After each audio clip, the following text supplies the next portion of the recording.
Hello everyone, welcome to topic of the day. आज हम discuss करेंगे the assisted reproductive technology bill 2021। Recently Lok Sabha ने एक बिल पास किया है that regulates and supervises the assisted reproductive technology in clinics. Now let's talk a bit about this bill.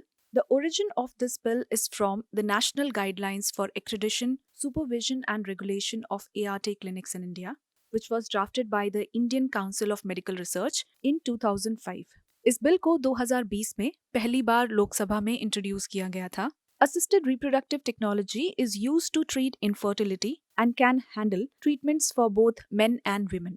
IVF और in vitro fertilization को सबसे common type of assisted reproductive technology माना जाता है, wherein an egg is infused with a sperm outside the body and then the embryo is put back in the woman's body. Now, this may also involve a surrogate mother or a gestational carrier. Now, let's talk about some key highlights of this bill.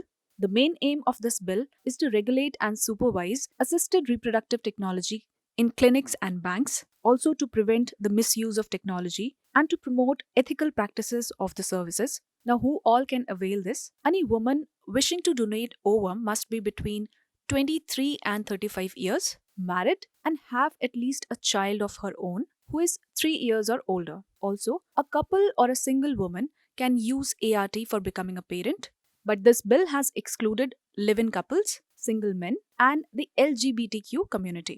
इस bill के according हर ART clinic और bank को national registry of banks and clinics of India के under register होना चाहिए। इसके अलावा इस रजिस्ट्रेशन को हर 5 साल में रिन्यू किया जाएगा। अब इस बिल में कुछ पीनल प्रोविजंस भी डाले गए हैं, जैसे punishment for those practising sex selection and sale of human embryos and a fine between rupees 5 to 10 lakh for the first violation of any law of this bill, and for subsequent violations an imprisonment for 8 to 12 years or a fine of 10 to 20 lakhs will be imposed, or both.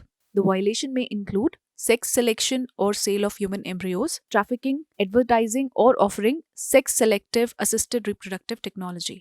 इस bill में एक national board को propose किया गया है that will set minimum standards of physical infrastructure. Now, why was this bill needed? As India is the hub of global fertility industry, this bill is needed to ensure uniform cost and global quality standards across India. इसके अलावा इस bill के आने से ART services के commercialisation पर भी एक चेक लगाया जा सकता है। Now, this bill has some regulations which are also important to protect women and children. Now, let us talk about some criticisms regarding this bill. This bill is sort of discriminatory in nature. Also, it draws its power from the surrogacy bill, which is yet to be passed in the Rajya Sabha.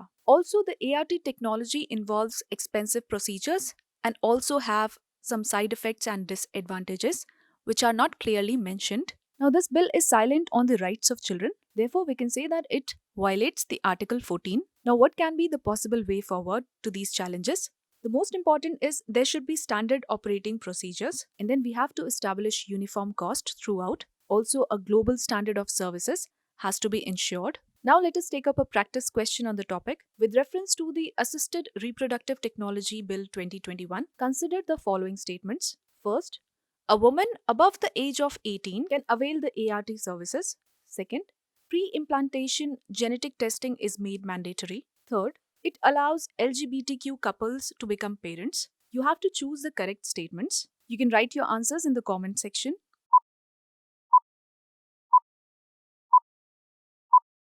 So the correct answer is B, that is 2 only. The age limit to avail the assisted reproductive technology for a woman is 23 to 35 years. So first statement is wrong.